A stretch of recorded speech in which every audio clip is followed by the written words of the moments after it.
Hello and welcome to the Brooklyn Rail's 298th New Social Environment. I'm Cal McKeever, Curatorial Assistant here at the Rail. I have the pleasure of being your MC today as we welcome resident artists from the Sharpe-Walentas Studio Program to discuss their practice with Rail publisher and artistic director Phong Buhl. We're also so lucky to have the poet Miles Champion here with us, who will read to close today's program. We've started all our events with two important acknowledgements. The first is that here in New York, we are on Lenape-Hoking, the unceded land and waters of the Wappinger, Canarsie, Munsee, and Lenni Lenape people of the Delaware Nation and the Shinnecock Indian Nation. The second is an acknowledgement that Black Lives Matter. We recognize the legacy of settler colonialism as part of the many contemporary expressions of white supremacy. We honor those that have lost their lives to this violence. I encourage you all to check the chat for a living document of resources and actions as we do our part in the learning and unlearning required to undo this legacy of injustice. We will be sharing the artists' bios in the chat during the conversation. Our host today, Phong Buhl, is an artist, writer, independent curator, publisher, and artistic director of the Brooklyn Rail, the River Rail, Rail Editions, and Rail Curatorial projects. Phong, take it away. Thank you so much, Carl. Thank you, everyone, for being here for the Sharpe-Walentas Studio Program Annual Open Studios.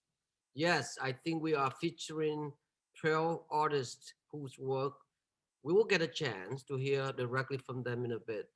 But I would like to begin, remembering the essay I wrote in the first issue of the Rail in October 2000, Letter to the Artists. I distinctly remember saying that great art is never isolated as a product. A concept is really essentially of an ideological community, however small or large.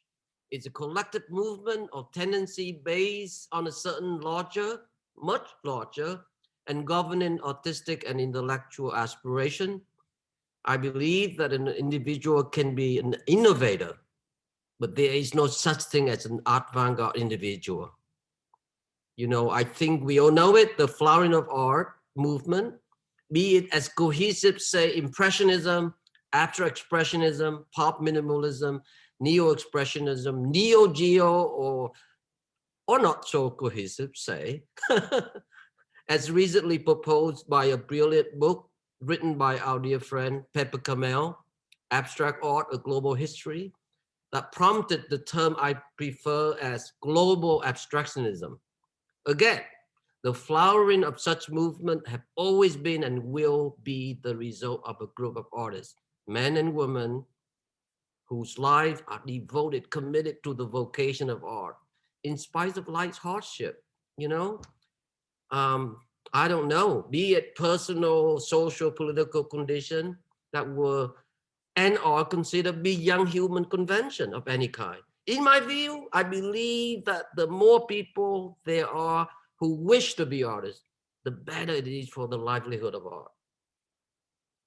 I don't know. There is no guarantee, as we know it, that a new identity will be found by shifting location, moving somewhere else, leaving your home, going to New York, for example, or Dumbo, hello.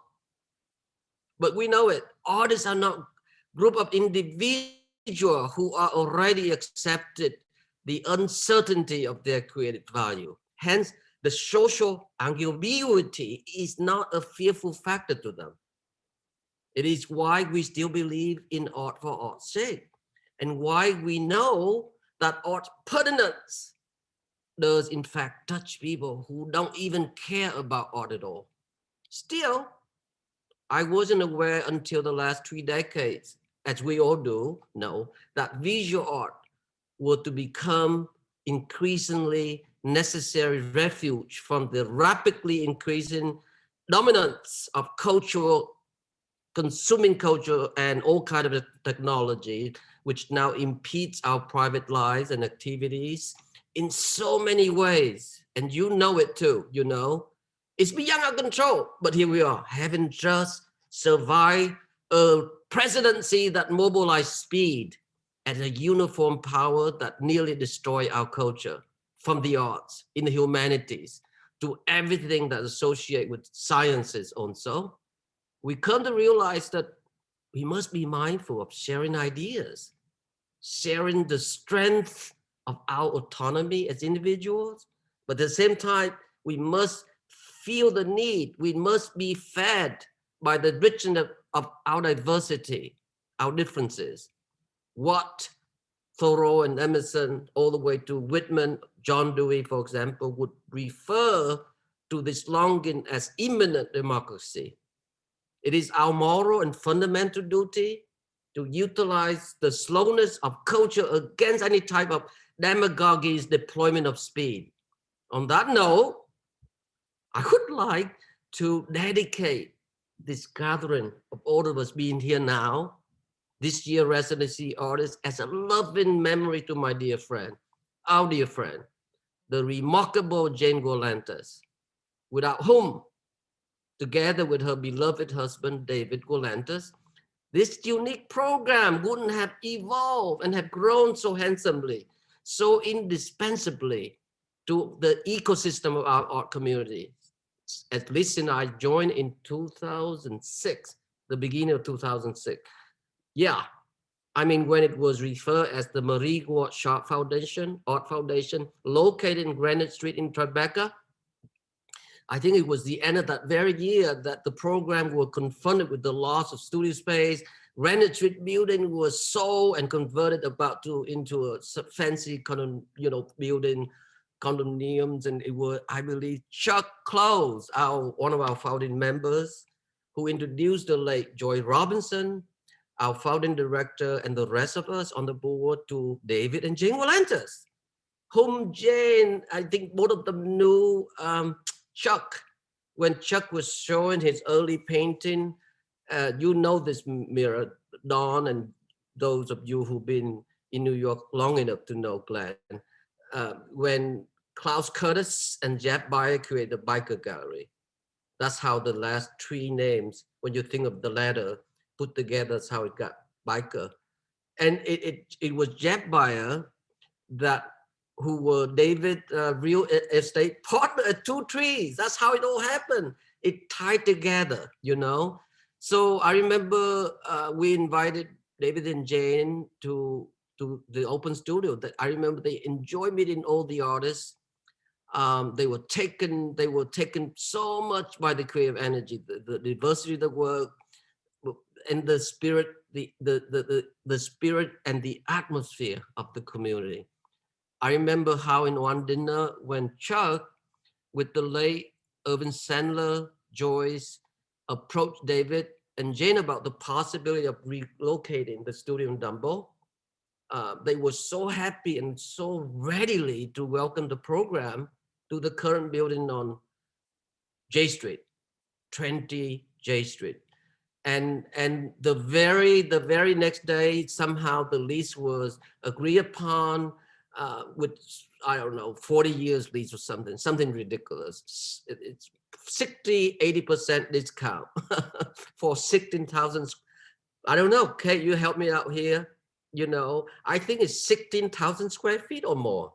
17 studios were created, designed to build by 2 Trees to the program specification. It's amazing. Studio large, light, and airy, as you know. Many have breathless views of East River and the Manhattan Bridge. You know, it was amazing. So I remember it was 2007. The transition was seamless. No studio space was lost. We have a big party.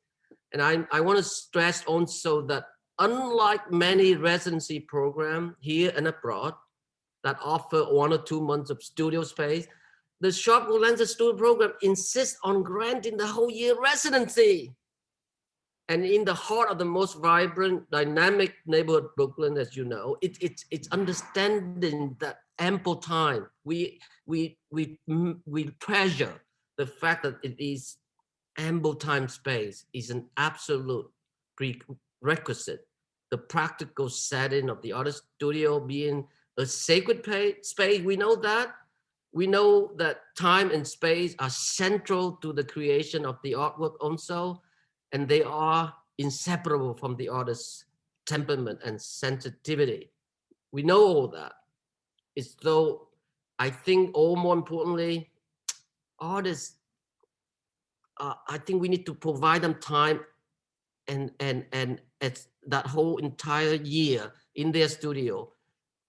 So that's what's important. The ideal applicant, by and large, artists who've been out of school, as you know, for a few years, that have sort of gone through gestating, whatever they've been bombarded or confronted by criticism, or even real life experience, really.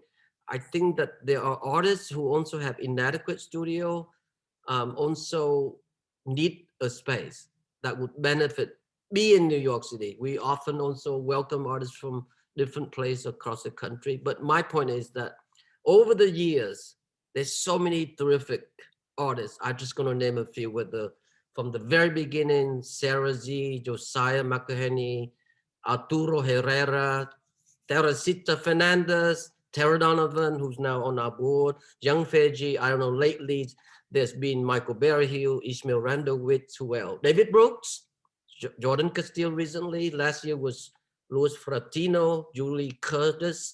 I think these people make their 1 year breakthrough, like you are now. You make 1 year breakthrough one way or another. So I'm super, super grateful for that idea. And I know that we often think about how we don't act because we know, but we know because we are called upon to act, Again, artists are so amazing individuals, in that they are tasked with balancing life, unpredictable occurrences, and the imperfection of human experience, inevitably linked to economic pressure, personal struggle, issue of identity, self-worth, along with all the singular pursuit of art and whatnot. I think they are the ideal citizen. We all agree on that, So I think we need to consider ourselves as a community, ideal community, And I know that it's so important to think of the Sharpe-Walentas, at least for me, as an exemplary ideal studio space, really. The classic model of the patron who sort of lend their intrinsic value and support. And I've been trying to mobilize this nonprofit model. I hate to use the word model, but at least own the service to the artist and move it forward elsewhere, which is what we are working now at the Monita Foundation in Jersey City.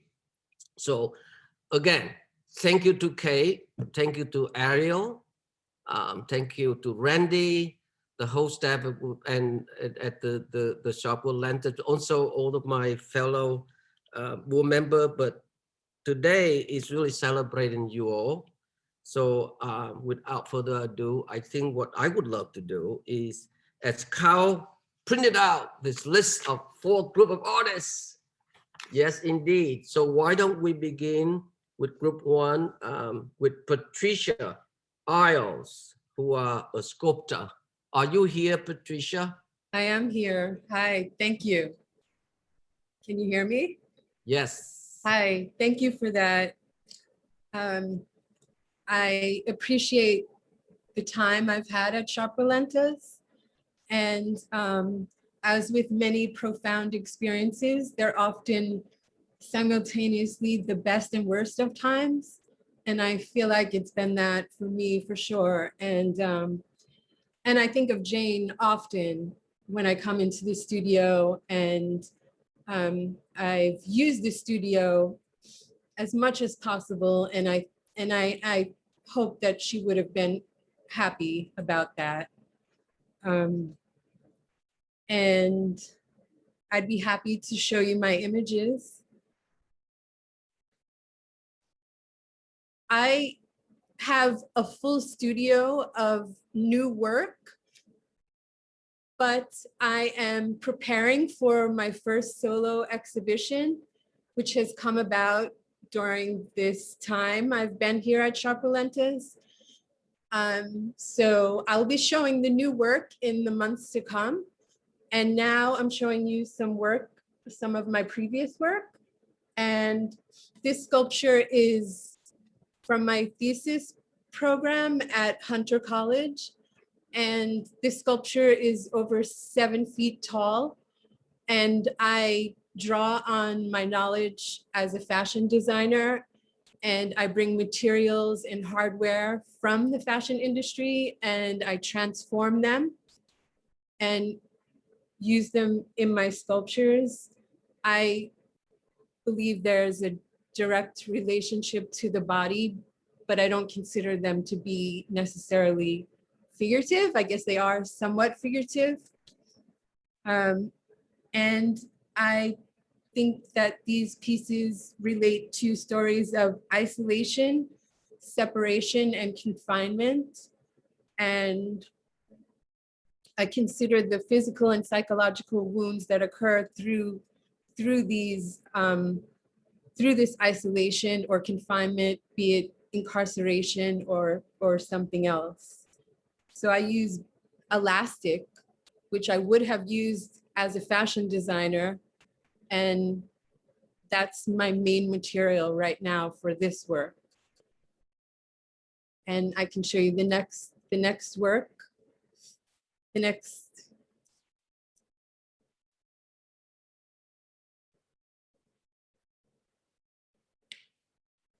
So the work on the left, I call barricade.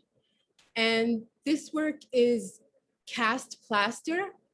And it's about 10 feet long and about 2.5 to 3 feet tall. And the elastic balls on top, I consider a separate piece, but I brought them together and I called that Bouncing Betties, which is a reference to landmines. So there's some implied violence in my works. And this piece also references the altar in the Catholic Church. My grandmother was a nun, a Catholic nun, and my grandfather was a priest, and they left the church. But I have memories of my grandmother bringing me to church, to the altar rail, and that's what this is significant of. And the work on the right is, it's the shape of an octagon, and the grill is a manipulated confessional booth screen. So I see it as a separation, and also perhaps a breathing hole. I consider it a portal, and I imagine a body could fit into this. And I've used charcoal, ink, sand, my own mixture of adobe. Yeah. Thank you.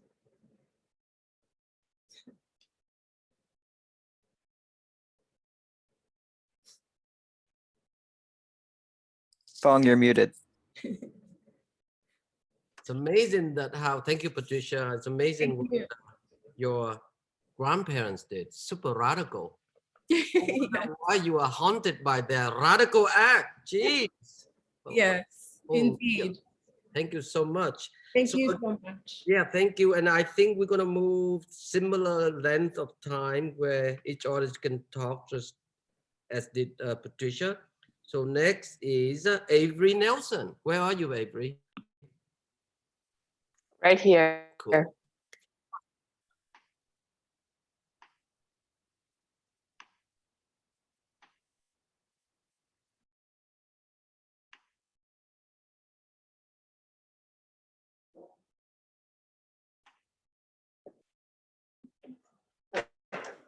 Okay, great.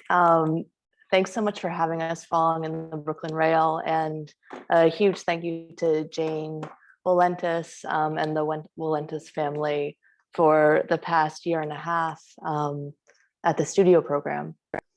So prior to the pandemic, I was making a series of paintings around dancing and around being in a body, specifically my own gender fluid, gender queer body. I'm interested in sensory experiences more than any sort of representation, figurative representation.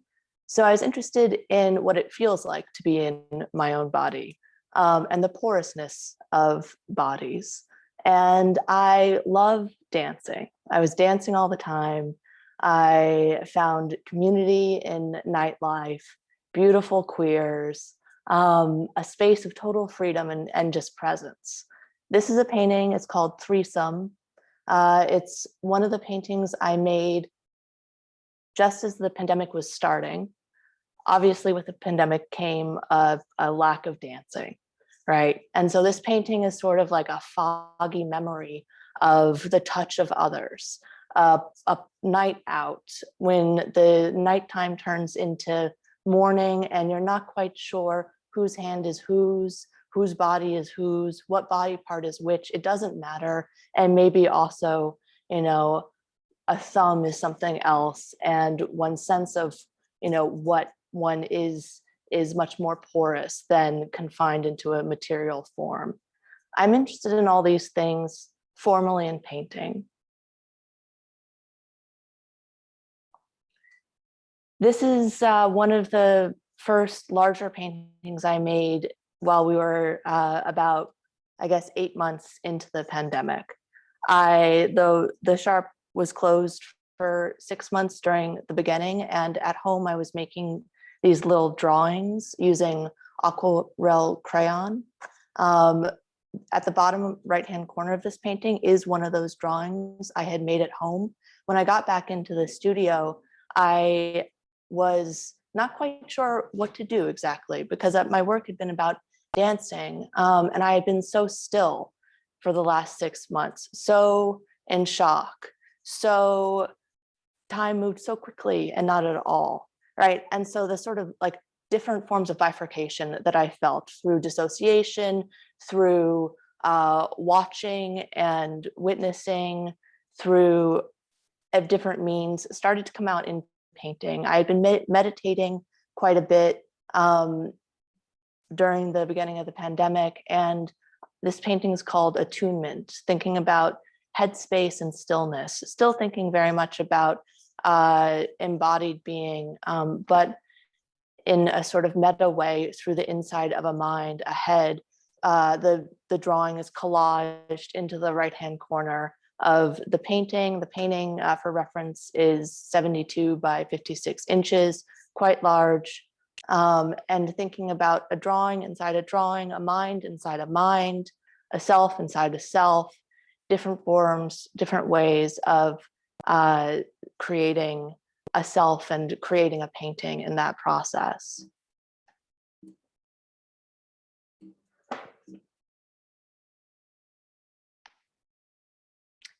I have one more image that I might need to share here separately.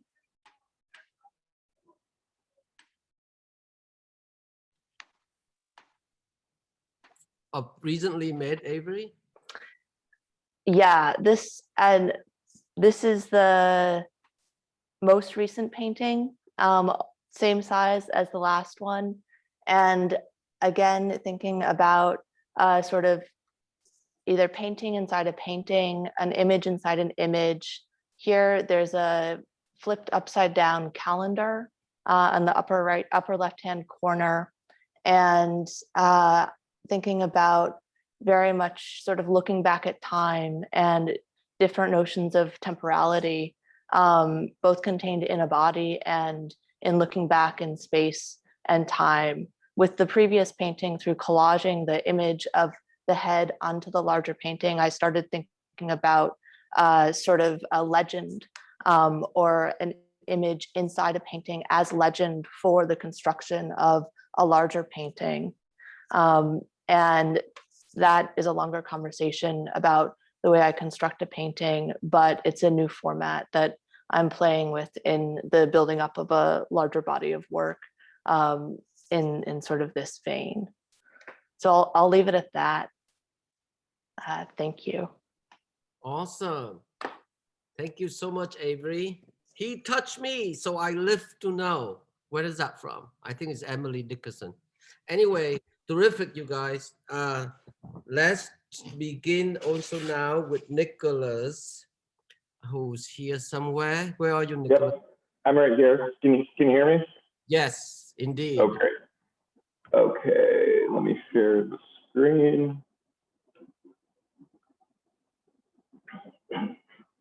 All right, so my paintings and drawings create psychological spaces through a complex and personal formal language that situates somewhere between figuration and abstraction.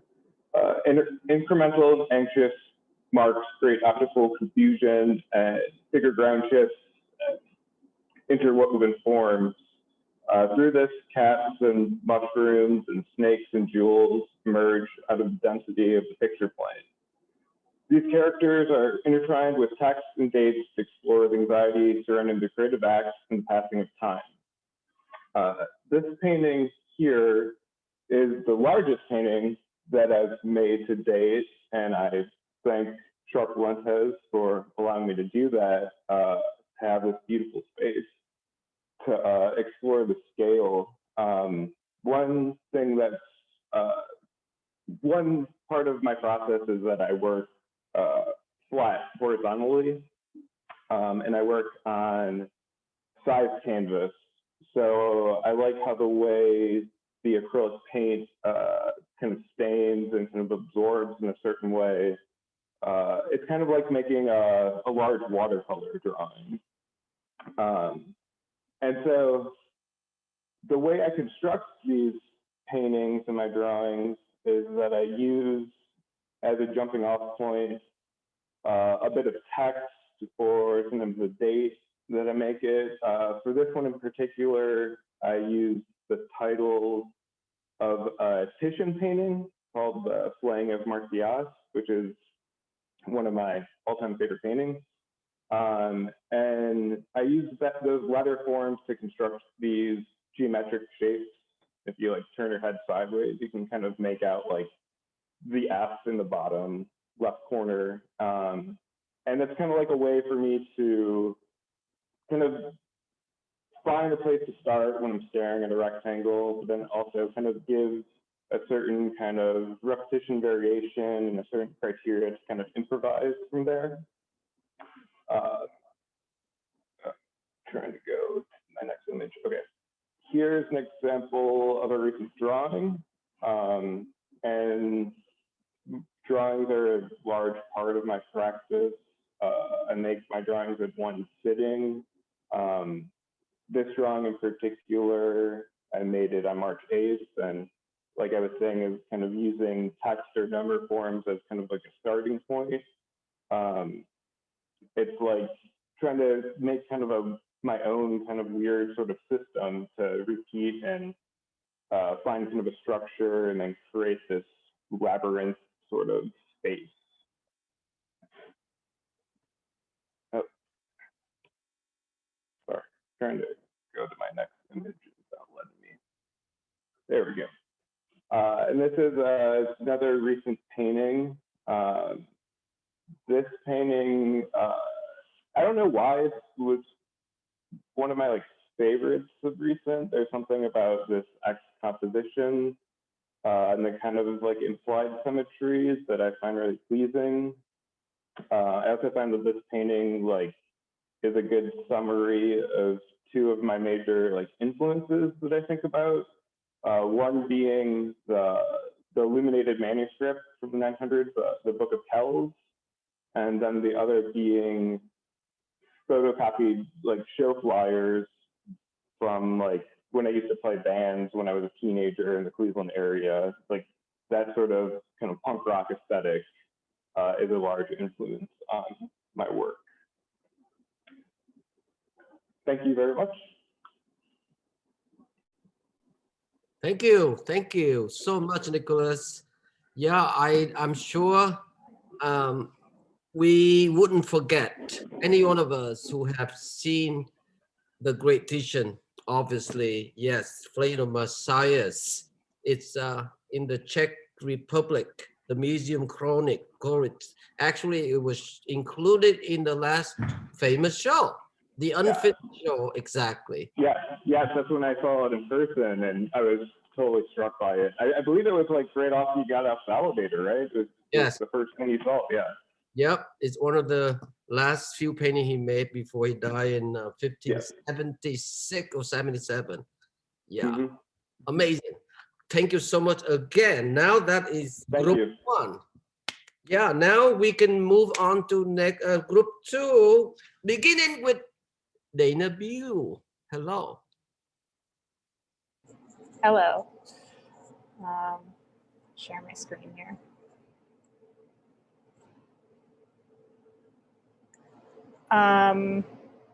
Okay, so I'll jump on the thank you train to Sharpe and everyone. This year has been a really special opportunity to actually finally slow down since moving to New York and think about the work that I've been creating, its ongoing relationship to the world and as images accumulate, I've been mostly focusing on that as a theme. And thinking about accumulation as a central process to capital the quotidian, geologic views of water tables, caves, human-made landscapes, physical and imaginary. And so I'm sort of probing these ideas and the way that ideological images are accumulating and producing a sort of slow violence in our spectacular society. And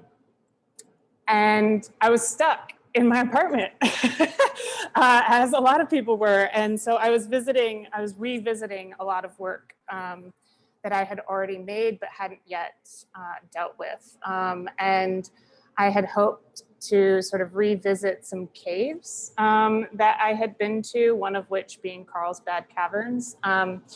And since I couldn't, I was revisiting these spaces on the internet and becoming fascinated with other people's views of things I had never experienced when I was there. And this image kept cropping up for Carlsbad, which is actually the entrance to the cave, and doubles as an entrance, but also an amphitheater for a certain portion of the year in which bats inhabit the cave and people will sit in this sort of serpentine pathway to view the bats coming out in the evening hours to feed. This sort of spectacle isn't allowed to be photographed. So the only remnant of that is just this view of the mouth of the cave. So thinking about that idea, I also was sort of revisiting the images I had made while I was there and thinking about how to layer information on the photographs that I had made very much in this tourist cave. And I took the photographs I had made and I photocopied them, adding these new layers of time and information, and then scanning them into the computer and reproducing them on a much larger scale. So these are 44 by 64-ish, or 43 by 64. And, whoop, hold on.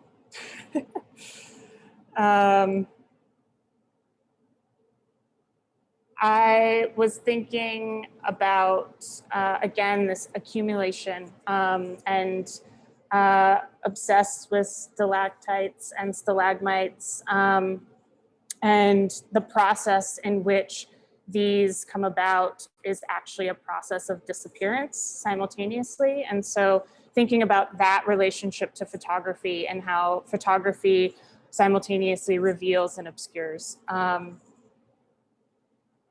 not good at keeping time, so I'll show one more picture. But yeah, those are sort of the ideas that I've been exploring this year. we cover quite a bit there, you know, from body sculpture, from, I don't know, caught in that incredible space that Nicholas saying, describing earlier, and then Avery, sense of touch in the dark, threesome. Now they stuck with me, the threesome. Yeah, that's very sensual. All right, so let's welcome the great Glenn Goldberg, who I know forever since I was born in Vietnam. Yes, great. Thanks so much. A 30-second huge thank you to Sharpe-Walentas and all the people that work there, obviously to David and Jane, and to you, Phong, and the Rail, and all the people that are behind Sharpe-Walentas. So I want to jump in and say that my experience in the studio has been sort of in two parts. When I first got in there, I was making paintings, and I made literally 10 paintings, 40 by 30, and then I began to make some paper works, paper mache works that most of them begin by casting them, and then they all get individuated, and then it has consumed me basically. So since I began them, I haven't painted very much at all. So most of my time has been with the paper mache pieces that are on the website for Sharpe-Walentas. I decided to show the paintings partly because I've lost some familiarity with them. So I've been looking through them again, and I have 3 paintings that I'll show in just a moment, but I'd rather speak first because I get a little jammed up trying to, in that problem of sort of explaining paintings, which for me is challenging. So what I want to say is, for about 10 years, I guess my team, so to speak, started to form. I began bringing in shapes that are basically holders and signifiers, pretty much one-to-one. So there's a couple of shapes that I call guys. There's a bird, there's a duck, there is a, what else do I have? Animals, a dog, you know, and the team stays pretty tight for the most part. And then every now and then there's a new entry. I don't have images of these, but in the paper mache things, there's a couple of new entries. And what I do with them is attempt to intuitively simply create a new condition that then I feel opens up and becomes narrative. So when I make a move, a narrative is implied or can be understood, rather than me painting paintings in order to explain or do justice to a narrative. Other things I want to throw in there are, my intention is to make a work of art that is alive. I feel very often we are in control when we look at works of art. So the goal is for me to make a work of art that, albeit it might be welcoming, but that it pressures back onto us. That's the intention. So I stay in them for a long time with that sort of hope and resistance to expedience and logic, I guess I would say. So I deferred to my imagination and my curiosity, as opposed to yielding to my logic. And that's one of the battles that goes on. Okay, so I will continue. I'll share my screen, show a few images. Yeah, so here is one of the paintings.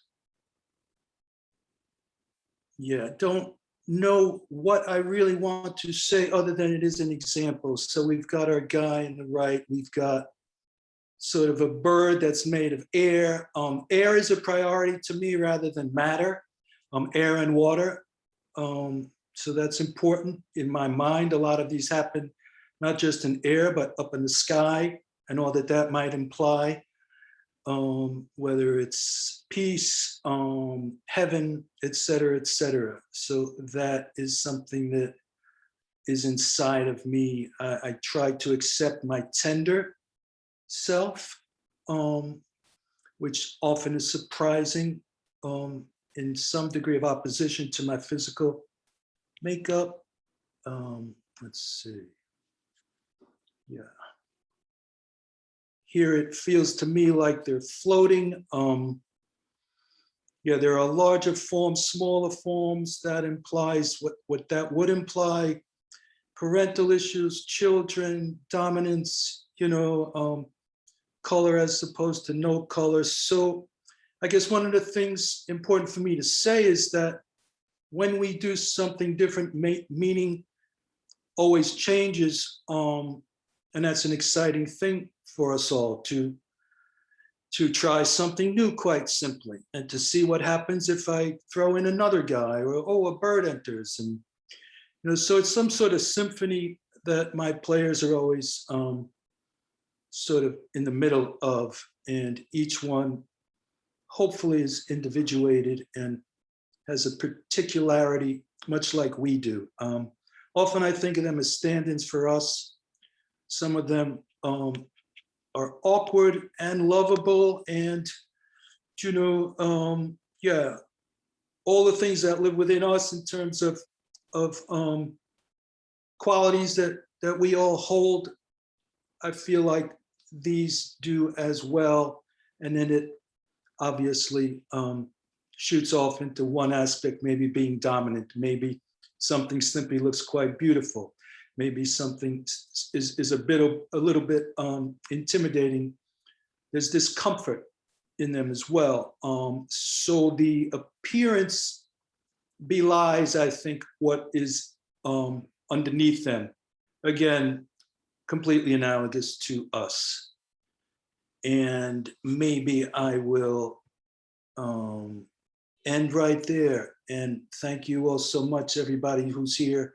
And a thank you to all the people who we've all worked near each other, maybe haven't quite gotten to know each other as well as I would have liked to, but I think that also could happen in the future. But it's been great to work alongside everyone. So thank you so much. Thank you, Glenn. That was very amazing. Tender self. Yes, I have it too. I gotta bring that out more. Definitely. Thank you so much. All right, I think we will welcome now my old friend, the esteemed Mira Shaw, to the center stage. Hello. Hi, thank you, Phong, and thanks to everybody for this opportunity. Before I share my screen, I just want to say that this is actually my second residency. I was a resident of the Marie Walsh Sharpe Foundation, the second year of its existence, and it was an extremely productive year. And I needed it then for the same reason that I was hopeful of getting a studio, this time around, which is that I've always worked in essentially domestic spaces, in studios within domestic spaces. So that was in some sense related to the kind of work and scale of work that I was comfortable doing. I evolved ways of doing work that could extend into larger spaces, but through modularity. And this time around, I was interested in something else. So I'll just go into this and this. And sorry, just takes a couple minutes to get all this done. Okay, so so having usually worked at an intimate scale, I was nevertheless haunted and intrigued and challenged by the grand tradition of Western painting. And emblematic of that for me was a painting that I saw in 1977 at the Louvre. I was then at the Louvre, which was Courbet's L'Atelier du Peintre, the studio of the painter, or the studio of the artist. And so I wanted to paint at that size and scale. His is even bigger than mine, but this version of it is about 9 by 16 feet. So I paint on the floor. I walk all over my painting. You can see some pictures of that on the Sharpe-Walentas website. And obviously I've adapted some of the compositional elements of the work, notably the artist and their painting in the center. But obviously I've shifted other things, including the fact that the painter is a woman. And whereas the woman in the painting of Goldberg is a naked, lovely person looking at him painting a landscape. And on the other hand, the woman painter is being observed by a sort of free-floating, hostile orange phallus, patriarchy and general opinion. There's a reader in the corner, which replicates Baudelaire, who reads in the original painting. There is a skull in the original painting. And in this case, the way that I see the painting is that it starts as a child who draws a vision of the path of artistic creation. And so, sorry, I should be able to go forward. How can I not go forward? There always has to be a point, a problem. So this actually is a figure that was in the original painting. I've flipped it. So the child is drawing on the floor and imagining creation. If you go back, you see that what the child is drawing is everything that happens afterwards, including death, including artwork, including time and learning and all the things that will come before, and nighttime also, one could say. In showing this, I just want to also point out that this painting took 1.5 years almost to complete. I did a giant full-size version of it on tracing paper, which I showed at Lyles and King this winter. I had laid out the canvas on the floor, and March 18th, I went over to the studio and grabbed everything I could and left the blank canvas on the floor for 6 months, uncovered, just there. And when I returned to it, I didn't really have enough time to work on what I wanted to do in the painting until before my show. So I finally worked on it this spring, and I finished it and put it on the wall about 2 weeks ago. So a lot of weeping and wailing went into this painting, and which makes it kind of closer to me in a way after this very, very difficult year. And I think you can see it in my self-portrait. But oddly enough, in person, when I sit currently in the studio, I started a new painting, and I look up at this, I feel like it's a very, very sort of amusing and sprightly painting. It's a lot more upbeat than I would have imagined, given its art historical history and then its own personal history of making. And to just complete one aspect of it, because a lot of artists make very large work. For me, it was a major accomplishment to be able to, and a complete physical renovation of how I go about working to work at the scale.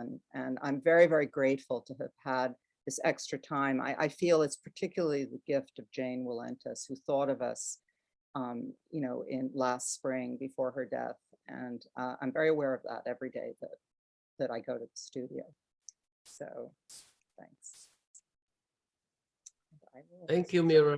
Wow. It was great to see that painting in your last show too, the tracing and everything. So that was amazing. And we were able to do a feature in-depth conversation with you too. So that was that was wonderful, a really wonderful experience, one of the best experiences that I've had in a long time in terms of discussing my work with Charlotte. It was lovely, Charlotte Kent. Thank you. Thank you, Mira, again. Again, when I say old friend, I also mean new friends, all right? So we have this rotation every year that we invite different artists to be on the jury. It's up to them to make the selection. It's imminent democratic. So if old friend get into part of the residency, that's due to that democratic process. So now we want to move to group number 3, beginning with not so old friend, but old enough, Don Voisin. Hello, where are you, Don? Hi, Phong. Before I start speaking, I want to say something about the program. One of the great benefits is the community of artists that is thrown together. It was a little more challenging this year because of the COVID lockdowns and restrictions, and so we haven't gotten to know each other as well as we might have in other years. You know, Glenn touched on this. Unfortunately, we also lost one of our artists, Joan O, who passed away a couple months ago. So I just wanted to acknowledge her and acknowledge that the community thing is, fortunately, we've been able to connect again because we were seeing each other in the hallways and talking about the upcoming open studios and, you know, planning for it. So it's helped to bring us together again. I'm really happy to get to know Mira better. Tarwook are wonderful. They're not people that I would have normally run into, I believe, in my everyday life. So, you know, there's all kinds of wonderful things that come out of this program. Okay, now, before I be ready to show the piece that I'm going to talk about, I have an exhibition up right now that just is actually opening to the public today that features a lot of my recent work. So what I decided to do is to show images of something that I was able to work on because I was awarded the residency. This was a 24-part piece that I started around like 2008 or so. And I never really had the room to be able to work on it for an extended period of time in my old studio. And having the space at Sharpe, I was able to put it up, give it all the time that it needed. This first shot shows the condition that it was in when I first put it up. The piece had been laying around my studio for a long time and had gotten beat up. So I sanded them down pretty significantly. Can we go to the next slide? So you can see the condition that they were at in, you know, like a year ago. You can go to the next image. I've been able to spend a lot of time just slowly, you know, working on it, really taking the time that it needs, while also working on other things on the other big walls in my space. Next slide. This is one of the, this is how it looked before the studios were shut down for a while. I had put in all the most of the colors, and one of the changes from 2008 to now is that my palette is a lot brighter than it would have been. So I think the piece is going to end up being more vibrant than it would have if I finished it 10 years ago. I've moved the individual parts around a lot to come to looking for the sweet spot for its orientation. And the next image shows where it's at now, which is very close to being finished. There's just a few details to attend to. Last year, Chris Ashley, a friend from Oakland, and then last month, Avery was in the studio, and they both brought up the issue of time in looking at this piece. So, and since Avery said it, it's really stuck with me more. And so I've been thinking a lot in terms about of various elements of time, of seriality, which it's something I've never really addressed in my work, variation, continuity, counting, clocks, the significance of 24 hours in a day, or maybe even semaphores. So this is what I'm going to be thinking about as I try to wrap up the piece and finish up the final details. And will certainly factor into the title. I work hard on titling pieces. I work with my partner, Oriane Stender, to find words that are suggestive, but not too specific.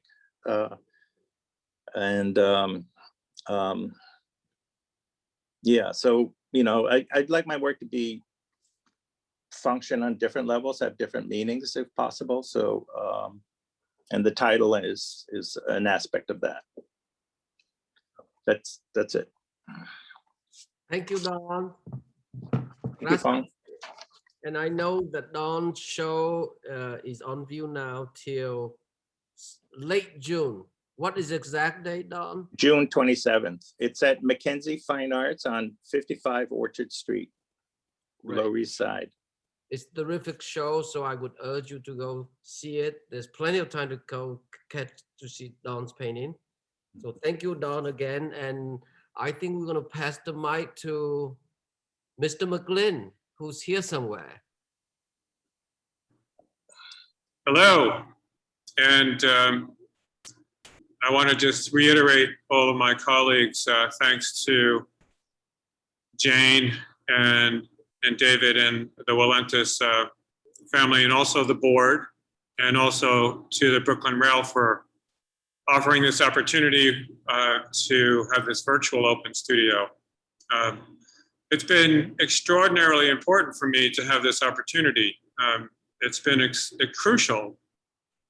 The timing couldn't have been better because I was getting ready for a show that opened just at the end of, well, actually I can't, at the beginning of 2020 at Rick Wester Fine Arts. So I was able to do almost all the work for that show. And now I'm working on like a second body of work because of the magnanimous extension.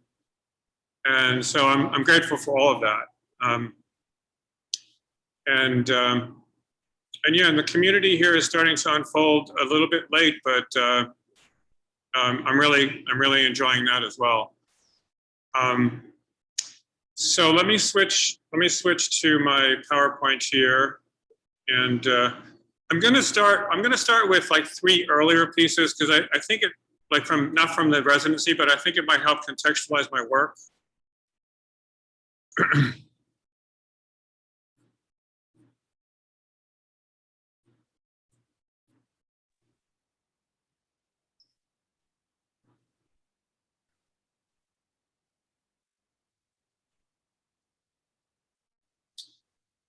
Coming up, everyone. Coming up soon. Oh boy. Okay, so I think it says on my screen that multiple participants can't share. Is that accurate? Tom, I can pull it up for you. Just a moment. Okay. No dead air, so I'll just keep talking until Kyle show the images.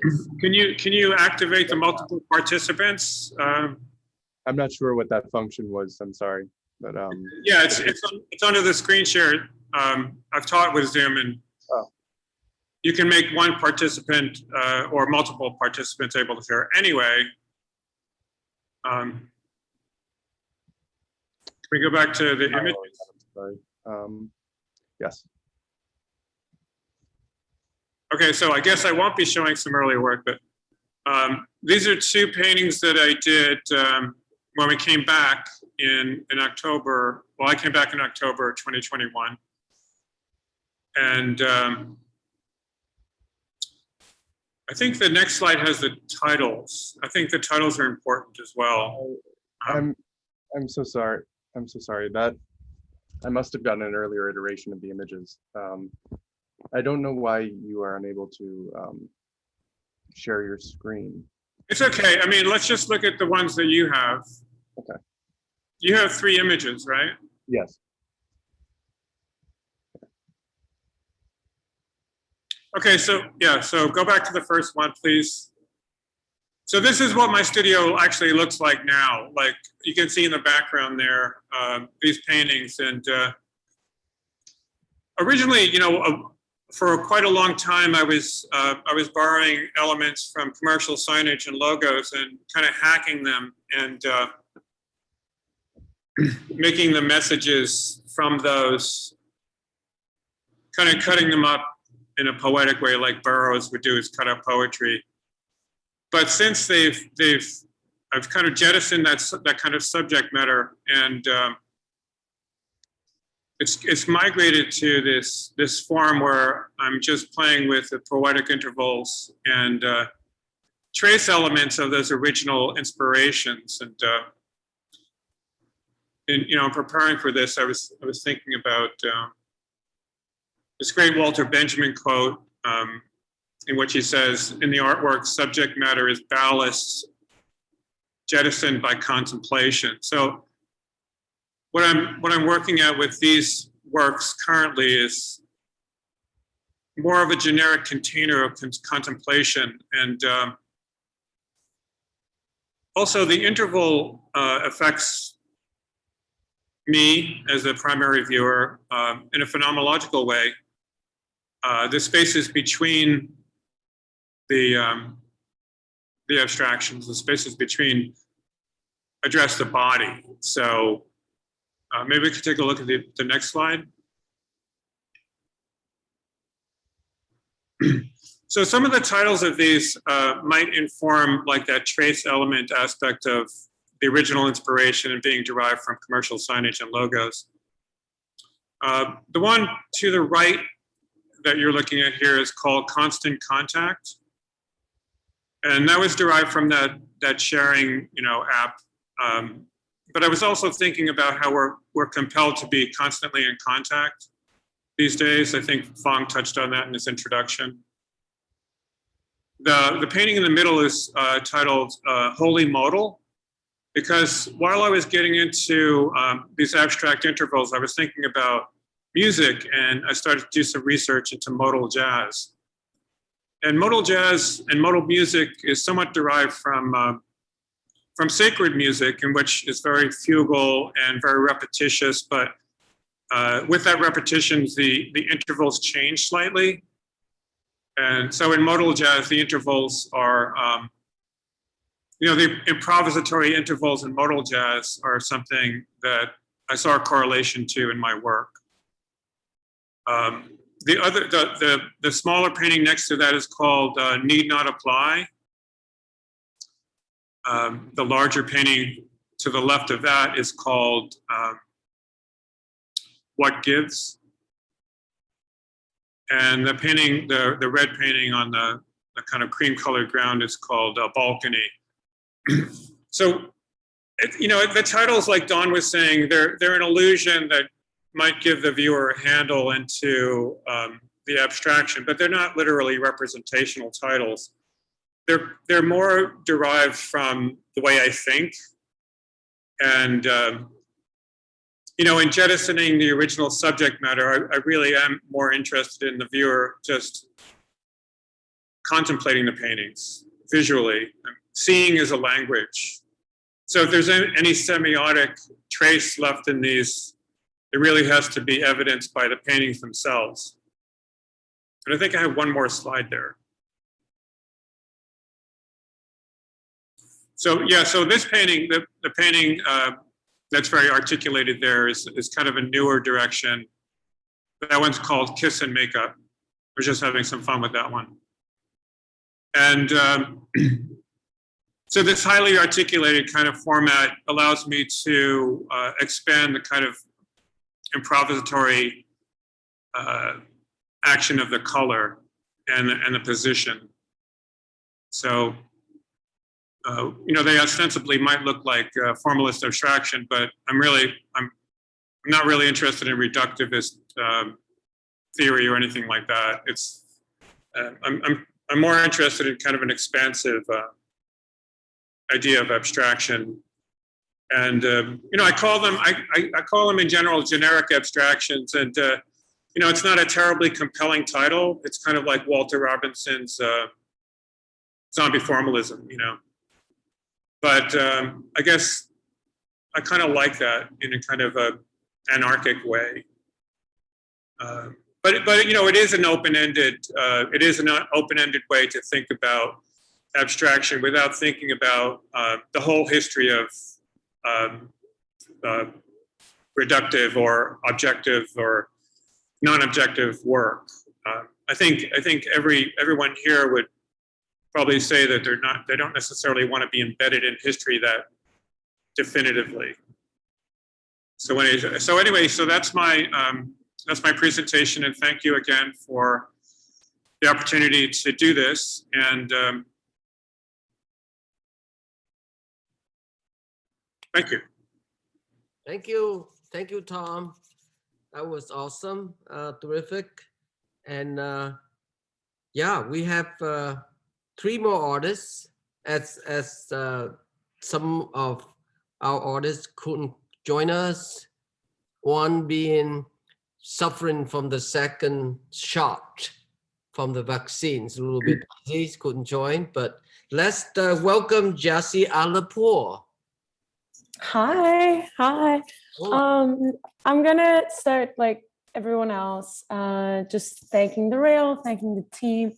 The Rail has been my community for a long time, and now thanking the Sharpe team for making everything possible. And then, yeah, to everything that we mourned and everything that we survived in the last year, to Joan, to Jane. But beyond that, I'm gonna jump right in. I have a brief presentation like everyone else. So I'm gonna start right here. So I wanted to start with something that is really key to my work. I fold. A lot of my work starts there. I work with paper and folding, and it's my hand and the paper, something I've been doing for a long time. And it's always its own dance with language. Part of the process of folding is very mathematical, very algorithmic. It's kind of flirtations with like math jokes and the language of math, or ways for me to still stay in touch with my community of math people. And then the other part of it is very much about touch. It's about paper. It's about the time spent on the paper. It's oddly its own choreography. And then what you're looking at right now is some of the newer work where I've been using cyanotypes. I can get in more detail about the process if anyone's interested. But this is one of the first pieces of 2021 where I was thinking a lot about horizons and bodies of water.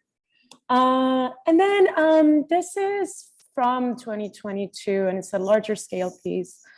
I wanted to show this triptych because as much as the process is about the act of folding, a lot happens with the scale and the material. So basically, depending on the size of the paper I'm going to work on and how detailed I'm going to be, there's going to be different commitments, and there's going to be different forms of movement with the paper. And it becomes a question of time. So this was one of the bigger, like most detailed works I've done. And then things change. It's like as an object, it finds its own demands.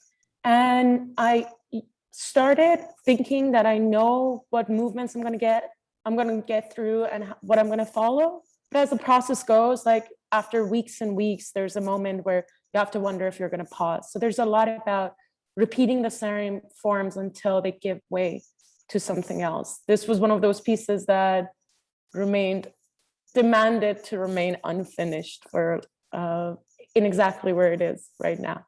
It just did not follow my plans. And then this is one of the new pieces I figured for this very brief presentation. I wanted to share with you some of the bigger things that I've been thinking about right now. And my process is its own thing, because like my folding has been consistent, and when I fold, all my questions and concerns come through. But then I also write. I do interviews with the Rail that has been a delight. I worry about the world and the universe and everything. So there's a fight they do with language. But two things that I've been thinking about a lot recently has been circles, and mathematically, how do we define circles, and how do we think about circles? What is this desire for cyclicality? And I've gotten into some arguments with math friends over definitions of circles. And then I've been thinking a lot about horizons and what is the desire for horizons. As I was going through this whole process, at one point I started realizing that the word symmetry seems to fall short. There's something that feels simple about it at this point. So then I started thinking about the word that is commonly used in Farsi and in a lot of Middle Eastern languages for symmetry, which is taharon. And the root of that word is tan, which is like, and then I went into this deep hole about how that word means century. The word also means a horn. It can mean a braid. It can mean the opening of a meadow. It's all about that entrance. And through that, the term we use for symmetry in Farsi itself means the two things that are simultaneous. And for me, that is much more related to what circles are. Circles is like a long time until friction creates the illusion of circles. This happened alongside a lot of these questions and a lot of these conversations. This is one of the more recent cyanotypes. So I think I'm gonna leave it there. Yeah, and once again, thanks to everyone. Thank you, Jassy. Great. Thank you so much for your concise, generous presentation. Now, let's welcome Kay Jenigan. Where are you, Kay? I'm here. Thanks a lot, Phong. And I also want to say thank you to the Sharpe-Walentas program. It's been truly a transformational experience for me. And thank you also to the Brooklyn Rail. So I'm a filmmaker. I draw, I make animations, but my big project I've been working on over the past year and a half or so is a video game or an interactive film, however you'd like to think about it. It's kind of an autobiographical memory palace, and I thought I'd just play through a little piece of one scene, and hopefully I can have the audio work as well.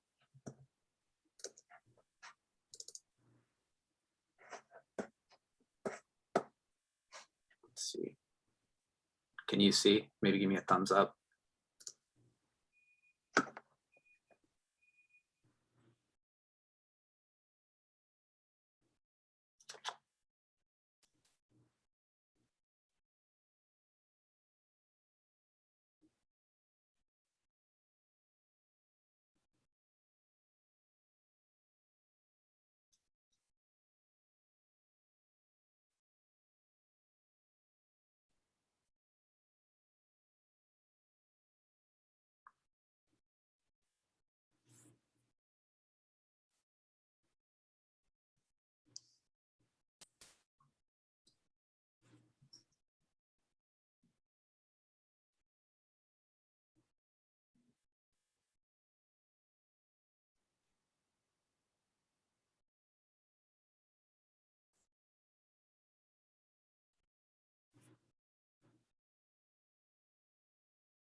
So you can see the type of environment I'm trying to create with this game. It's the premise is that you are an artist who is doing everything they can to synthesize their memories of growing up in an evangelical Christian community in South Carolina, and to turn those memories into art. The protagonist is a performer in New York.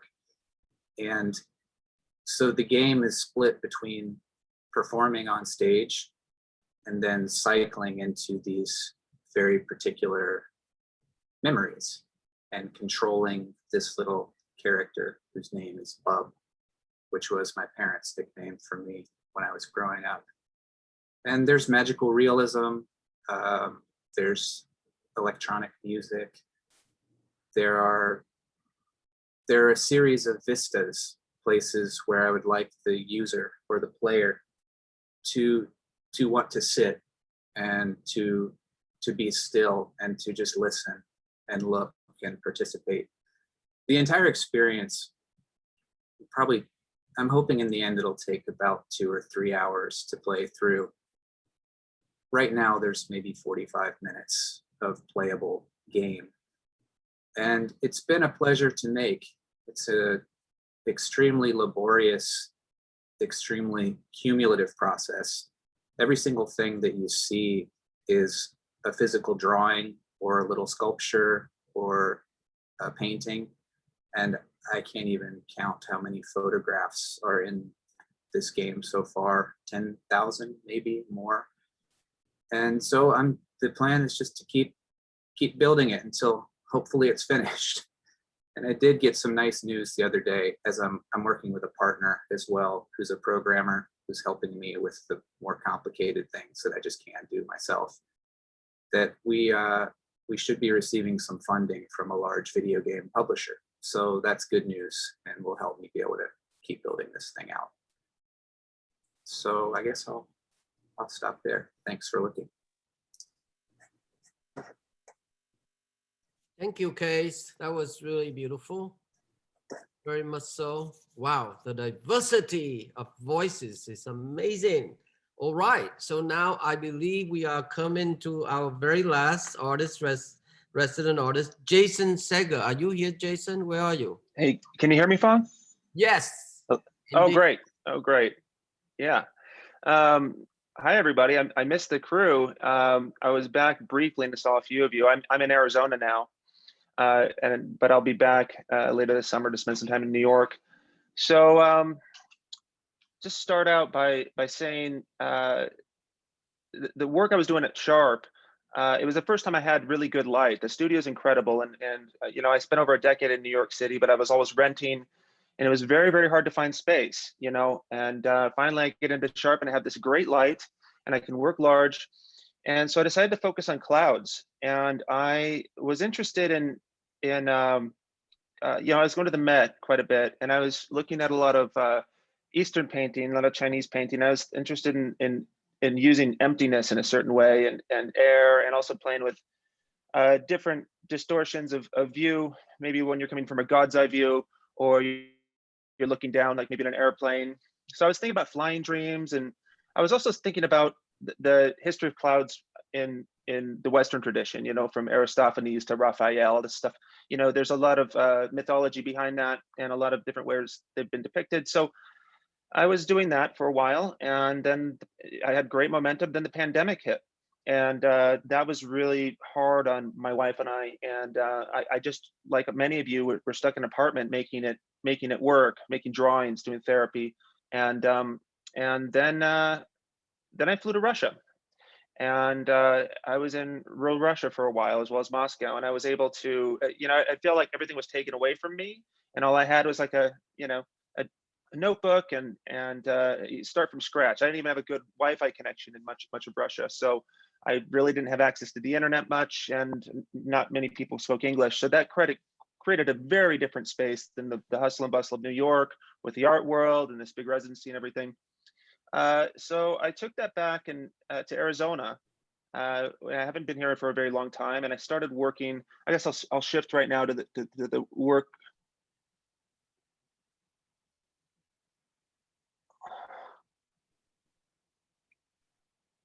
Can you see it? Hold on a sec.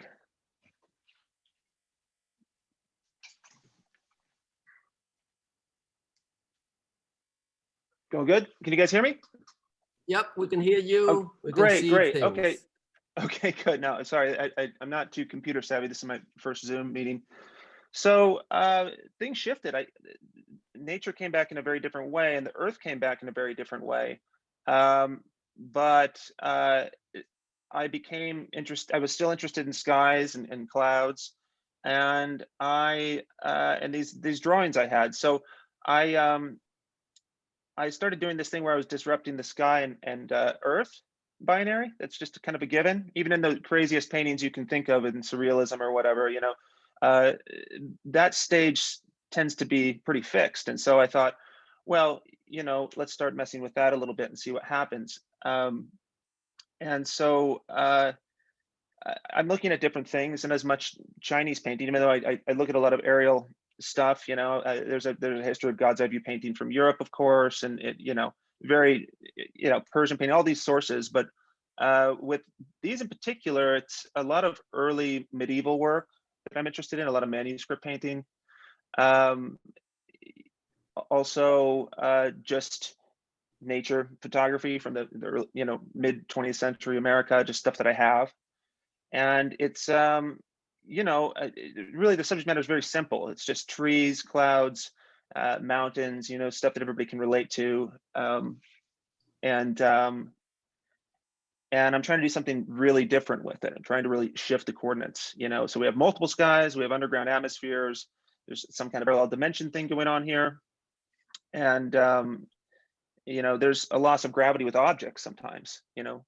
I keep the palette pretty simple here, because I feel like it would just be too disjunctive if I started throwing in bright colors and whatnot.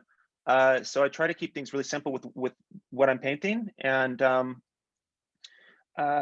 so I can get wild in other ways, you know. And it's mainly composition, I think, is and bending space and commanding space that my paintings are about, you know, or that's a strong focus in the work. So I'm gonna put the other painting on. You see the next one? Yeah, here we go. You guys see that? Here we go. Okay, and so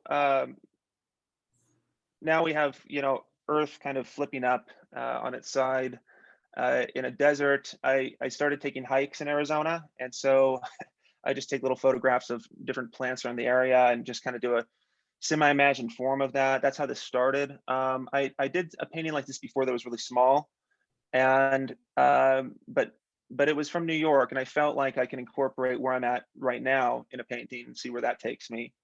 And I'm around, you know, agricultural land and have lots of desert around me in both directions. So I felt pretty comfortable here, whereas I don't think I would have felt as comfortable doing this in New York, painting a cactus there. Here it just seems natural, I guess, normal. You know, it's actually you walk out and you see it. And so, oh, by the way, these all start out by monotypes. I haven't really talked about my process at all. These start out as prints. That's what I was trained in initially, and I got into painting through printmaking. But that printmaking has always been, you know, at least based on most of the research I've seen, a side project of artists, our way to get new ideas out, and so on, with mainly painters. But I thought, well, why don't I just turn it into my entire drawing process? And it forces me to do things differently. So it comes out as a monotype, and I don't use a press because they're usually larger, but even the small ones, I like the effect of using my own weight and different objects to get kind of more of a ghosty image, and then I mount it and paint into it. And it takes a long time.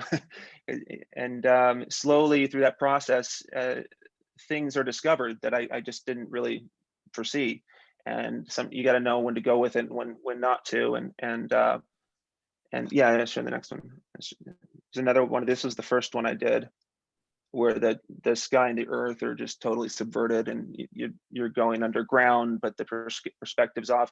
I was also thinking about reverse perspective a little bit. So if in the lower right corner, you know, those trees look like they belong in the left corner, and they've drifted. and they're growing behind the horizon line, or there's objects that are smaller in front of them. So they're traversing like almost two different dimensions that are the same dimension, it feels like. And, you know, perspective is off purposefully here. So I've been thinking about that a little bit, how to bring in, you know, different perspectives other than linear perspective or other variants in Western painting. And it's challenging because they're not really compatible all the time. But I can do things here and there and find new openings for new relationships, new ways of seeing. And so it's really great when that happens. And these are a few paintings I've done where I think that's, you know, things are working. So that's it. Thank you. Thank you, Jason. Thanks. This is that was your first Zoom ever? What? My first Zoom ever. This is my 2000. I can't even imagine. Yeah, you've done a ton of them.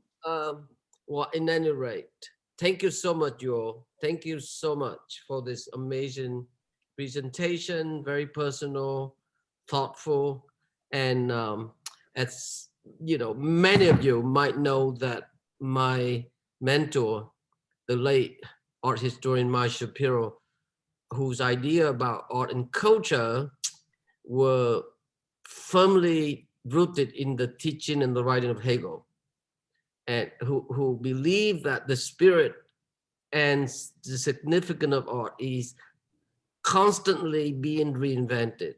It needs to be reinvented, and it can generate into different times and places. And I always grateful to him who once wrote and say about style. I'm paraphrasing. I used to remember the whole thing by heart, but basically Maya used to say style is above all a system of forms with a quality and meaningful expression through which the personality of the artist and the overall outlook of a group, the community, are visible. It is also a vehicle of expression within the group, communicating and mediating, fixing certain values of religious, social, and moral life through the emotional suggestiveness of form. I love that, the emotional suggestiveness of form. So I think you all have it, suggestive form, deviate different form, reinvent in different form. So that to me is a huge joy, huge, gigantic joy, indeed. All right, so let's just see whether we can go to Q&A so that our friends here in this community can ask a few questions. Back to you, Kamakiva. Thank you, Phong. Before we open it up to the audience, we'd like to hand it back over to the artists. So if you guys have any questions for one another, now's your time. And audience members, if you have any questions for the artists today, please feel free to drop them in the chat and I will call on you after. All right. I had a question for Don. Okay. Don, you mentioned that you kind of had a new awareness of how seriality works in your practice.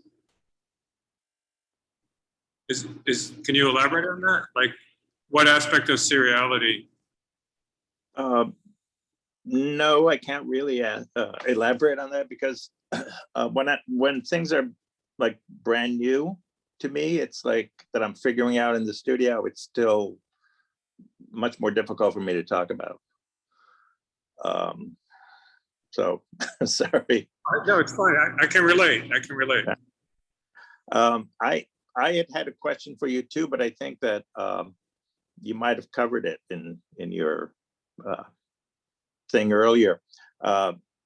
You know, years ago, you mentioned that you had a subject matter of commercial signage and those kinds of graphic imagery. And I used to have floor plans of places that I lived in or worked in that was my subject matter. And we both moved away from that, but I think that there are traces that remain of that original, those original impetuses. for me, it's architectural qualities that the paintings have. You've mentioned color pops of consciousness, how color. So I'm curious, as you know, like that thing about the subconscious, because I also have details in my work that are very subtle that people don't necessarily have to register consciously, but it affects their reading of things. So I'm just curious of your thoughts on that kind of stuff, since you're very articulate. Well, one of the reasons why I was interested in kind of like an outer directed practice towards like, you know, very mediated language and signs and stuff was that I was very aware of like taking back the control and becoming an emancipated spectator, in the words of Jacques Rancière. And what happened was, you know, I wound up reading a lot of stuff about advertising, stuff like that.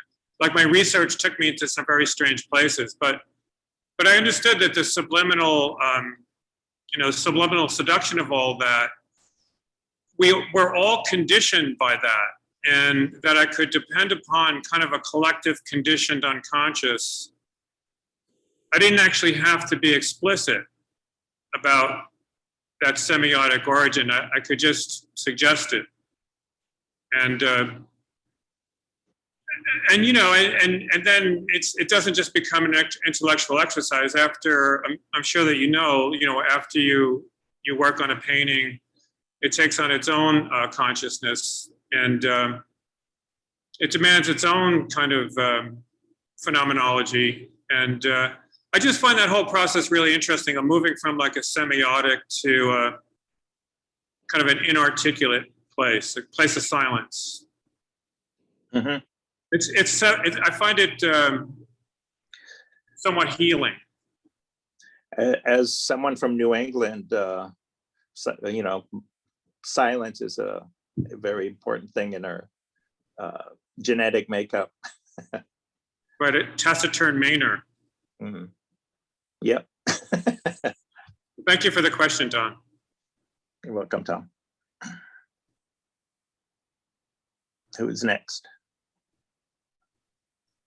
Carl, no dead air. Do any of the other artists have questions for one another? Sure. Patricia was in my group, and I believe that after the talk, Phong, you mentioned something about being haunted by the history of your parents and family. And I was wondering if you could talk a little bit about just the heaviness in your work. And my association with the haunting qualities is sort of on the opposite end of that spectrum, if we were to, you know, not make that a binary, but much more rounded than that. How do you think about heaviness and lightness in the construction of those pieces? Thank you. Well, we didn't find out about my grandparents until after they had passed away. So it's just now that we're doing more research and finding out more about their lives and how they had met and fell in love and ultimately left the church. Then they kept it hidden. They kept it hidden from all of us. And, you know, they were disowned by members of their family. And I think about that, and I do bring that heaviness to the work. And I think about the shame, mainly shame that they may have felt. And I think that's a big part of my current work and the work on the body. Thank you. Wow, that was amazing. Avery asking Patricia, I think you two should be in a show together. Okay, if there are no more questions, we can move over to audience questions. I believe my colleague Nick had a question to ask. Well, firstly, I want to thank all of you so much for joining us today and for the incredible work you've made and for sharing it with us. I admit that I know some of you a little bit better than others, being that you're kind of connected to the rail.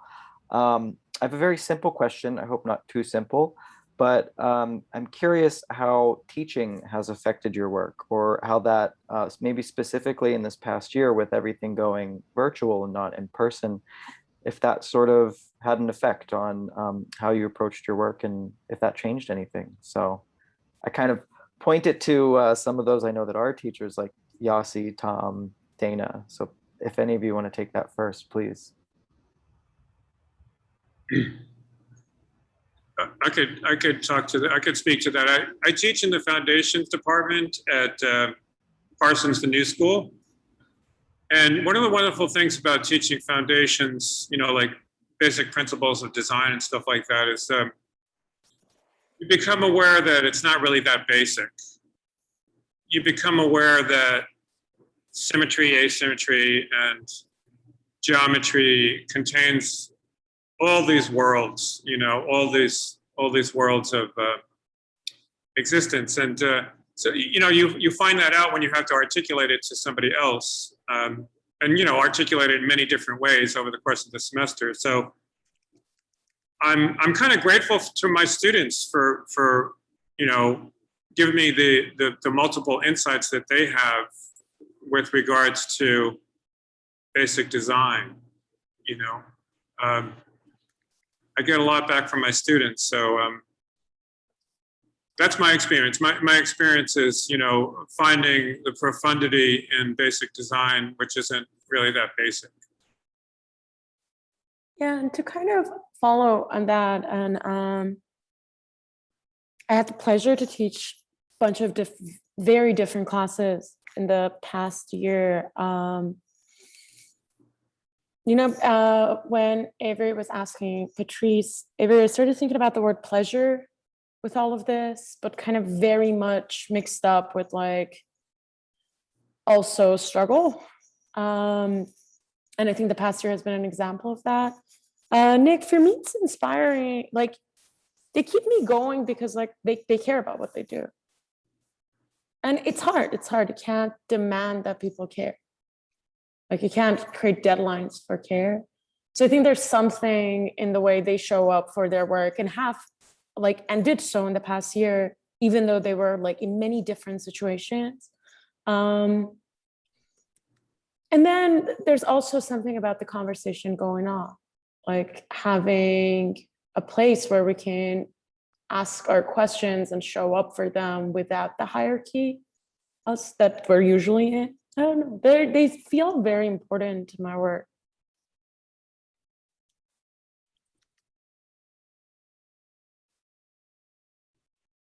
Yes, I too have taught quite extensively throughout my life and still teach. My main job is at Queens College, and I also still teach one class at Parsons. I too have been surprised and inspired by students actually showing up more on Zoom weekly than when class is actual. You know, for whatever reason, my students have shown up every week, and if I were to speculate, I would say maybe we needed to be together, you know, see each other, inspire each other, and I would include myself in that, because my struggles were probably just as real as theirs. Most of the time we were talking about work, but there was a transactions, which isn't a great word for it, but like a human transaction that went on, and certain students who were really struggling a lot, we were able to talk on the side, you know, and just kind of help each other through a tough time. But I would say that that I would agree with what was said just before me, that it's kind of been remarkable and inspiring to see them cope, because they're dealing with so many things in their late teens or early 20s. So away from home, or, on top of the typical college kind of years, which are complex and truly formative. They were dealing with all these other kinds of things, being away from home and health and all that. So I'll stop, but I was just fulfilled by their kind of seriousness and candor as well. Yeah, there was a certain place for candor as well, which I think we all needed, without getting too personal or too private. But I think we all worked well with that, and it was, yeah, as I said, fulfilling. Thanks. Yeah. I think I'd add on to that too. I think Yasi was the one who mentioned mourning and surviving in relation to making this past year. And I know that in my life, I've found so little space for much other than mourning, surviving, and then making. And I wasn't quite sure what the making part was. And I teach at Parsons as well. I was working with seniors predominantly this year. And I, 2 weeks ago, got to help them install their senior show. And it was the first time I saw many of these students in person. It was the first time I saw their work in person. And I was blown away by how the work just, it was alive. There was life in it. And it took the survival into a living, whether or not it was a sort of memory of living, or a finding moments of living, or oriented towards future possibilities of living. And I found that really exciting. So, I mean, I hope to never be on Zoom again after this, but I'm sure I will. And I do hope to sort of meet the students there post moving into the next phase that we'll be in the fall, and sort of investigate what those possibilities of living through making could look like.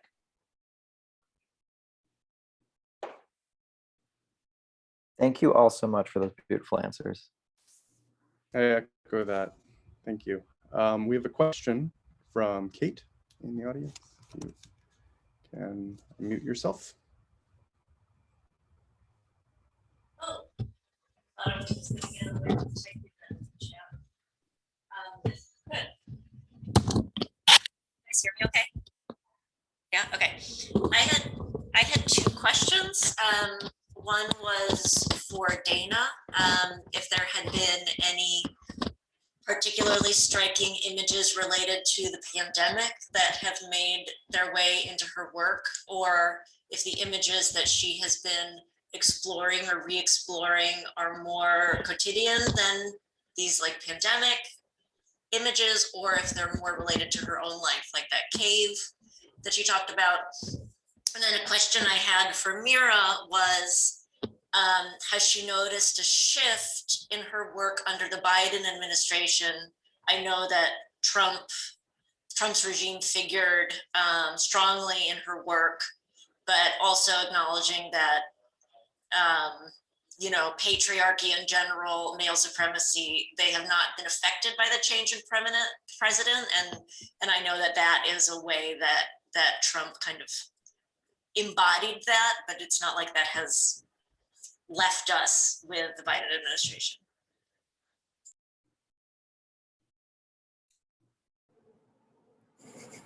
I'll answer quickly. So the answer is both. I've been still very much accumulating from my own sort of media consumption. So when I'm reading the news or watching things or learning, I'm also trying to observe the way that those things are being displayed to me. So continuing to document that by rephotographing off of the screen or screenshotting what I'm looking at and saving that accumulation. And so still living in the screen world, but very excited to get out of it. And that's probably why I turned so much to the caves, is because that's actually where I would like to be physically. And yeah. As far as the Trump regime, there has been a bit of a shift in that for example, notably in my interventions into the New York Times, which I've been doing on and off, I've noticed recently that I'm not paying as much attention because I needed a vacation in a way, a little break from that. I mean, I have done some, and I'm also, but in terms of the paintings, when I started my, working in the studio at Sharpe-Walentas, I had certain themes in mind, which already were stepping away slightly from a focus specifically on what about, the Trump regime related to patriarchy, let's put it that way, or fascism. And, but I think the paintings always still have a political content. Even in the one that I showed, the representative patriarchy is this orange, flying dick. I mean, it's not too far-fetched to ascribe that to what's his face. And I'm sure it'll come back, and there's so much other work that I've done in this time period, even, just since the election. Well, not since the election, but since last year, that was looking at slightly other themes, including the pandemic. So, and I also feel like it's coming up again, because I think we're up for really the fight of our lifetimes in the next couple of years in terms of democracy and climate change and fascism and everything that we're that's coming up ahead. So I'm biding my time and taking a little teeny weeny little break from that.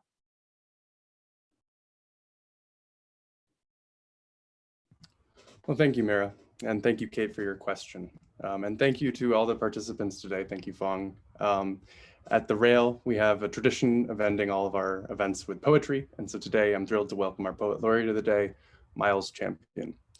Miles Champion is the author of A Full Cone, Carcanet 2018, and the editor of Peaches and Gravy, Selected Poems 1966 to 2016 by Larry Fagan, Cuneiform Press. He lives in Brooklyn. So without further ado, Miles, take it away. Thank you very much, Cal. Thank you for the invitation. I have to apologize for being somewhat scattered over the last couple of hours because I had a proofreading deadline to meet this afternoon. And so I've been rushing and listening at the same time. So who knows if the work I did was of any quality, fingers crossed. And as a couple of people at the Rail know, we have 9-month-old twin boys on the premises here. So I apologize for well, the fact that I haven't had a decent night's sleep since last summer, I suppose. In fact, I don't think I've experienced a pop of consciousness for at least 6 months. A lot of, I'll just read 6 poems. I think they all have art references, visual art references of one kind or another, and I hope they don't strike an audience such as yourselves as too hopelessly recherché, but we'll hope for the best. This is called The List. The list looks sexually big. The list tries to reproduce the poet's images. The list rocks on the waves like a bug. The list is fog to me. The dew grieves for the list, the arable list. The list brings consolation. The list is chirping now. The list eats more than soup. The list farts heroically. The list has coffee with Bill and Elaine. The list takes the bull by the horns. The list is black and blue, the patchwork list. The list creates new jobs. The list is mistress and medium. The list describes a cone. The list weeps for abstractions. The list is scribbled out in bad Greek, the clever housewife's list. The list is nothing but an ape or a piece of protoplasm. The list finds a cylinder. The list adds a scoop of ice cream. The list shaves alone. The overhead list. The list is no garbo. The quick drying list. The list a la mode. The list is shot with pink. The list has a dupe made in some lab in Soho. The list relents and goes downstairs. The list marries Neil something or other, the prominent list. The list beyond the list, the V-neck list. The list has shaving cream in its left ear. The list regales the crew. The list wears a glass breastplate. The list cantilevers out. The list got rid of those jugs. The list sells obscene prints. The unweanable sustainable list. The list already knows De Chirico. The list comes back from Brittany with maquettes. The wicker list. The list paints its idea. The candied list. The list replaces discussion. The list has a sweet tooth. The list meets God in space. The list is an easy choice. This is about crabs. It's called Crabs Are Back. Crabs haven't quite caught on, perhaps they refuse to. The idea that they are genial supports is merely a stagey tableau. A stone crab no one sees has rotated, it fills a major gap. A team of scientists on a remote island must find a way to stop gigantic mutant crabs with human-type eyes rather than stalked ones from reproducing and invading the world's oceans. Enormous birds and bees encourage the scientists to compete. Jules Verne enters, Roger Corman works on his blood. The thoroughly evil Dr. Bang unscrews his artificial arm and releases his peeler, made of H-bombs and twine. It's universally disliked. The ubiquitous phantom crab lives in the catacombs of the opera house. The ghost crab billows to attract mates. These pods join in. As a crab swims sideways, it clicks or snaps a fake pod onto the inner surface of a joint to optimize lift. The black tips of large pens make me sick, but most crabs are chilled, packed into styrofoam boxes with a supply of pots for recreational use. Evidence suggests that settlers wore simple crabs to protect their feet. Crabs in an area without grass can beef up a dull scene. Initially pink, Van Gogh turned red as he yelled at his sponge, then he cut off a piece of algae. Rembrandt moved a crab with his van. Some painters operate from a skipjack boat, draping a roller over the side, but most people decorate crabs casually on a plate or at the beach. Virginia was one of the first wives to be considered aquatic because she snorkeled after meals. The miserly Eugene crabs will do almost anything for profit. He quietly goes about his business, slathering sunscreen on sections of drain pipe as if you weren't there. Sebastian the Crab has released 2 reggae albums for children. He plays organ, piano, and clavinet and is one of the only instrumentalists on the crustacean music scene. Already in great demand, he's also available as a beanbag. Crabs in the air vent as they go by. On clear nights, English crabs can see the moon reflected in a beer can. The moon beats and flaps, causing the tides. The plankton mimic is both fascinating and likable. When he drifts into a pet store, normally docile crabs yodel and cavort until the whole store is in an uproar. Aristophanes co-authored the multi-volume 10 Legs? No Way. In Greek mythology, the helmet crab was rewarded with a skateboard after mocking the special pleading of the evolutionists. Rudyard Kipling is said to have liked his crabs just so. Jorge, a fry cook, is hard to know. He may be damaged in the process of grasping a potato. He responds to changes in mayo. I like to think that a crab's apron can be pulled back to reveal an area in the rear where work is easier to do with your hands than with any implement provided. Some people get crabs on the lips and face. It's no wonder that fancy restaurants provide napkins and wet wipes for customers who are lucky enough to have developed the habit of eating before they become weak and lethargic and eventually die. A box crab physically smothered the research bug. Frozen crabs are okay. This brilliant reddish orange crab is actually Will Ferrell. Junkies steal crabs, menus float. Crab art is feasible but difficult because, aside from mosaics on aquarium floors, crab images don't like to get wet. Carol Ormes of Crabworks has the best time in my apartment. The secret of success, says a fisherman who was caught in the 1940s, is to go overboard in a hot air balloon. Still Life, so Bill Fuller, William Fuller, Chicago poet and friend. Still Life. Perpetual entropy, I want to paint you, as do my hands. There are advantages and disadvantages for each of them. One has dark conifers and scabs of outcropping rock. David got a bit freaked on platform 6 of Derby Midland Station. A group called the Hot Cross Buns had affixed a tail fin to the incoming Aquarian age. The free music punters watched it quiver at a tenuous angle. There were groupies. I'm sorry for laying all this on you, but at least it shows trust. Anyhow, Hugh hid in the back of the truck to escape from the mob. Inflatable thoughts about the individual came to blows. A chameleon was furious. The color of the dirt hadn't waited long enough against the red of the hubs. Hugh excreted glue, which I drew. The roadies had to zigzag to avoid a shoe. Perhaps all topics must transfer course to blend with the view. I could plead socks need a junction switch, which I do. The equipment sucks. Every bagpipe donor knows it's all a question of the right valve. David's flute concerns us. Too far in and purple, it won't leave his chin. Guy gave me a soft-boiled drug he had road tested. I gave him silver goggles and a splash of pink paint when his face once blanked out for 3 days at Susie's place. Just one of those things. The song I have chosen makes the best of a bad situation, a printing error with a slightly nasal quality scholars of dialect think you can catch by latching onto a body of music and damping it with a Harman mute. The sound took root in England, where spelling such words as joy and play was considered a form of insanity. William the Conqueror had already pronounced tres as tray after spilling imported beer on his vocabulary. German people say King Harold of Harold's liquor store allowed the Vikings to settle and come back the next day for more.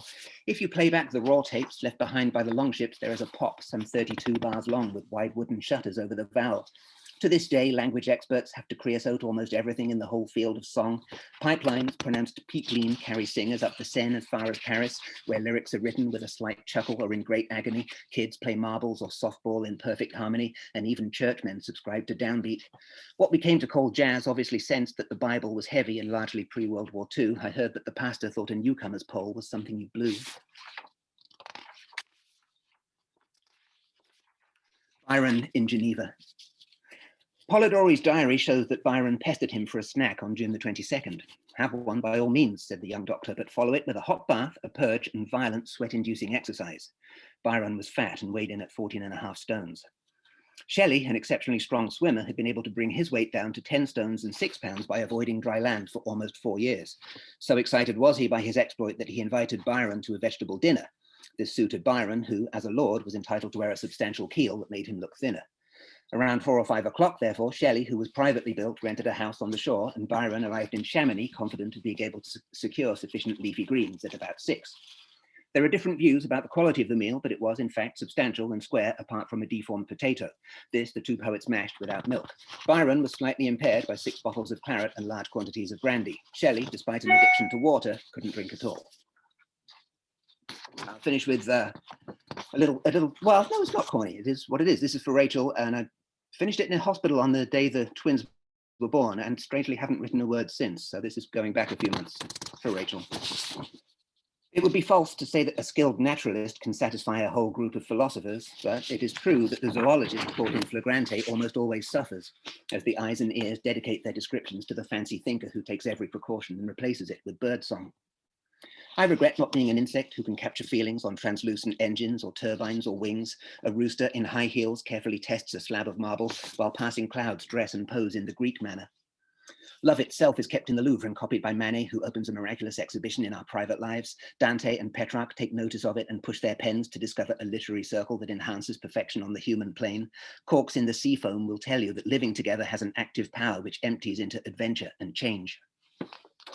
Thank you very much. Wow, Miles, thank you so much. What a reading, what a performance. This is wonderful. Thank you. Thank you for the invitation. Thank you to everyone for sharing their work and talking about it as well. Very openly and generous. Thank you, Miles. And thank you to Phong, and thank you to all the artists. And of course, thank you to everyone who tuned in today. And do tune in again on Monday when we're joined by Martha Buskirk and Joan Key on the topic of art, copyright, and public interests. That'll be, as always, at 1 p.m. right here in the Zoom. And over the weekend, we'll be streaming 2 films by Vivian Bittencourt and Vincent Katz, Mexico City Blues and Hanneman Presents. So you can find information about that and all of our other events on our website. Thank you so much. You should feel free to unmute yourself and say goodbye as you leave. Thank you. Thank you, everyone. So much, Miles. Thank you. Thank you. Thank you, everyone. Congratulations, Phong, on your Thank you, award. Yasi. Very good. Thank you. Hi, Don. Thank you, everyone. Really Yasi, awesome. thanks. Hi, Don. Enjoyed that a lot. Tom. Everyone. Bye-bye. Thanks, Avery. Thank you. Thank you. Mira. Bye-bye. Thanks. You can, everyone. Bye. Thank you guys. Thank you. Thank you. Thank you, Phong. Thank you, Phong. Great.